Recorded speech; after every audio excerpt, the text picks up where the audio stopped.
இன்றைய முதல் வாசகம் யோவான் எழுதிய முதல் திருமுகத்திலிருந்த வாசகம் அதிகாரம் 1 வசனம் 5 முதல் அதிகாரம் 2 வசனம் 2 முடிய. சகோதர சகோதரிகளே, நாங்கள் இயேசு கிறிஸ்துவிடம் கேட்டறிந்து உங்களுக்கு அறிவிக்கும் செய்தி இதுவே: கடவுள் ஒளியாயிருக்கிறார், அவரிடம் இருள் என்பதே இல்லை.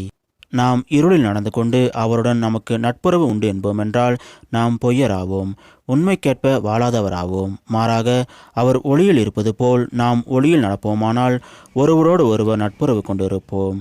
மேலும் அவர் மகனாகிய இயேசுவின் இரத்தம் எல்லா பாவத்தினின்றும் நம்மை தூய்மைப்படுத்தும். ஆனால் பாவம் நம்மிடம் இல்லை என்போமென்றால் நம்மையே நாம் ஏமாற்றிக்கொள்வோம், உண்மையும் நம்மிடம் இராது. மாறாக நம் பாவங்களை நாம் ஒப்புக்கொள்வோம் என்றால் கடவுள் நம் பாவங்களை மன்னித்து குற்றம் அனைத்திலிருந்தும் நம்மை தூய்மைப்படுத்துவார். ஏனெனில் அவர் நம்பிக்கைக்குரியவர், நேர்மையுள்ளவர். நாம் பாவம் செய்யவில்லை என்போமென்றால் அவரை பொய்யராக்குவோம், அவருடைய வார்த்தை நம்மிடம் இல்லை என்றாகும். என் பிள்ளைகளே, நீங்கள் பாவம் செய்யாதிருக்க வேண்டும் என இதை நான் உங்களுக்கு எழுதுகிறேன். ஆயினும் ஒருவர் பாவம் செய்ய நேர்ந்தால் தந்தையிடம் பரிந்து பேசுபவர் ஒருவர் நமக்கு இருக்கிறார். நம் பாவங்களுக்கு கழுவாய் அவரே, நம் பாவங்களுக்கு மட்டுமல்ல அனைத்துலகின் பாவங்களுக்கும் கழுவாய் அவரே. இது ஆண்டவர் வழங்கும் அருள்வாக்கு. இறைவா, உமக்கு நன்றி. இன்றைய நற்செய்தி புனித மத்தேயு எழுதிய நற்செய்தியிலிருந்த வாசகம் அதிகாரம் 2 வசனம் 13 முதல் 18 முடிய. ஞானிகள் திரும்பி சென்ற பின்பு ஆண்டவருடைய தூதர் யோசேப்புக்கு கனவில் தோன்றி, நீர் எழுந்து குழந்தையையும் அதன் தாயையும் கூட்டிக் கொண்டு எகிப்துக்கு தப்பி ஓடி செல்லும்.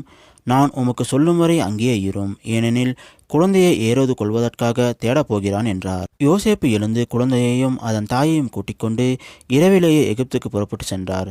ஏரோது இறக்கும் வரை அங்கேயே இருந்தார். இவ்வாறு எகிப்திலிருந்து என் மகனை அழைத்து வந்தேன் என்று இறைவாக்கினர் வாயிலாக ஆண்டவர் உரைத்தது நிறைவேறியது. ஞானிகள் தன்னை ஏமாற்றியதை ஏரோது கண்டு மிகுந்த சீற்றம் கொண்டான். அவன் அவர்களிடம், கருத்தாய் கேட்டறிந்ததுக்கேற்ப காலத்தை கணக்கிட்டு பெத்லகேமிலும் அதன் சுற்றுப்புறமெங்கும் ஆட்களை அனுப்பி 2 வயதும் அதற்கு உட்பட்டவையுமான எல்லா ஆண் குழந்தைகளையும் கொன்றான். அப்பொழுது ராமாவிலே ஒரு குரல் கேட்கிறது, ஒரே புலம்பலும் பேரழுகையுமாய் இருக்கிறது. ராகேல் அவள் குழந்தைக்காக அழுந்து கொண்டிருக்கிறாள். ஆறுதல் பெற அவள் மறுக்கிறாள், ஏனெனில் அவள் குழந்தை அவளோடு இல்லை என்று இறைவாக்கினர் எரேமியா உரைத்தது நிறைவேறியது. இது கிறிஸ்து வழங்கும் நற்செய்தி. கிறிஸ்துவே, உமக்கு புகழ்.